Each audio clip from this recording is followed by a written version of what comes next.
For the first time in history, intelligence has become functional. AI can now research markets, sell products, write production code, and reconcile complex transactions, moving beyond answering questions to performing actual work. The cost of creating a digital worker is collapsing, making it economically viable for an enterprise to deploy artificial labor for nearly any task. When the cost of labor approaches zero, the incentive to scale becomes irresistible.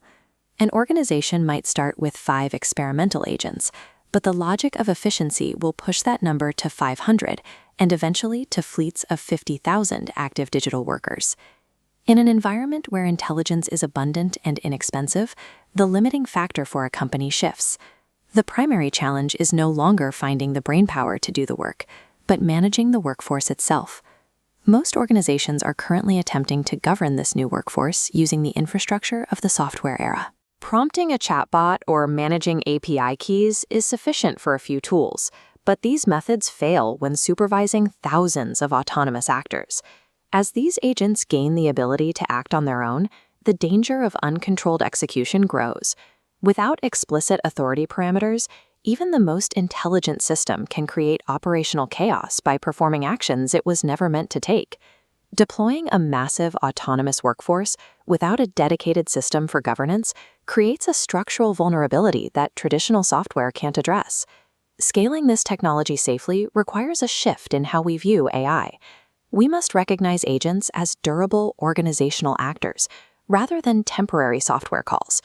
The models and frameworks powering these workers will inevitably become obsolete and be replaced. However, the worker's role, history, and identity within the company should remain. This is the agent passport, an immutable record defining a worker's role and authority. It tracks where the agent sits and who manages it, making responsibility visible. The underlying technology may change entirely, but the worker's identity and performance history remain permanent.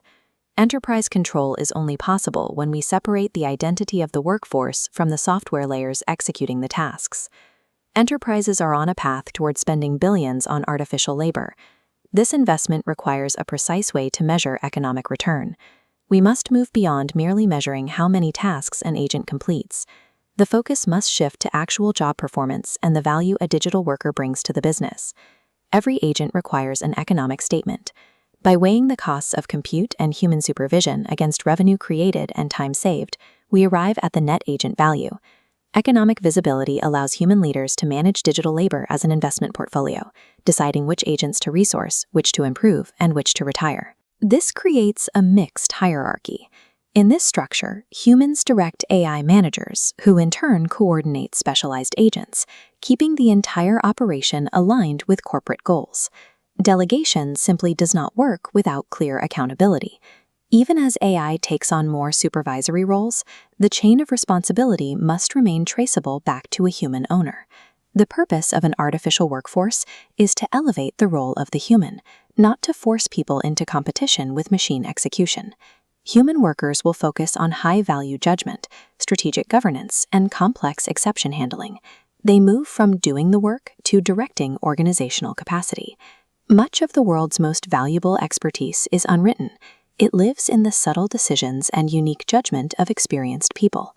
We can now capture that expertise through a skill twin. This is programmable capital. A human expert teaches the system their judgment once, and that structured skill can then be deployed across the entire digital workforce. In this model, human knowledge is no longer a localized individual action. It becomes a reusable, scalable asset that generates value long after it is taught. We are looking at a species of organization where a small team of human leaders oversees tens of thousands of specialized AI workers operating around the clock. A centralized control plane ensures this scale remains manageable. It gives every worker a boss, every action a boundary, and every outcome an audit trail. This is the ultimate leverage model, a future where a single human can command the productive power of 1,000 AI workers. Market leadership will belong to the organizations that can deploy enormous amounts of artificial labor safely and economically. Managing artificial intelligence as labor is the defining infrastructure mandate of the future. This is what Allynix is built for.